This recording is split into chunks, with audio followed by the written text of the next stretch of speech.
दरम्यान सरकारने हिंदीबाबतचे जी.आर रद्द करण्याचा निर्णय का आणि कसा घेतला याची इनसाइड स्टोरी एबीपी माझाच्या हाती लागली आहे। विशेष म्हणजे हिंदीबाबतचा जी.आर रद्द करण्यासाठी स्वतः शालेय शिक्षण मंत्री दादा भुसे यांनीच पुढाकार घेतल्याचं समजतंय। याशिवाय शिंदेंच्या शिवसेनेच्या इतर मंत्र्यांनी देखील हिंदी जी.आर बाबत नाराजीचा सूर आळवला आणि त्यापुढे नेमकं काय घडलं आपण पाहूया।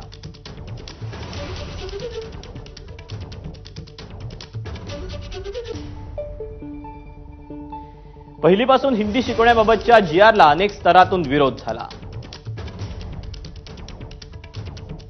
शनिवारी रात्री मुख्यमंत्री फडणवीस आणि उपमुख्यमंत्री शिंदे यांची फोनवरून चर्चा झाली। हिंदीबाबतच्या शासन निर्णयावर मंत्रिमंडळाच्या बैठकीत चर्चाही झाली। बैठकीतून अधिकारी बाहेर पडल्यानंतरही मंत्र्यांची वेगळी चर्चा झाली। स्वतः शालेय शिक्षण मंत्री दादा भुसेंकडूनच जी.आरचा विरोध झालेला पाहायला मिळाला। शंभूराज देसाई, गुलाबराव पाटील, प्रताप सरनाईकांचा देखील विरोधाचाच सूर होता। भाजपच्या एका मंत्र्याचंही हिंदीबाबतच्या जी.आर विरोधात मत होतं।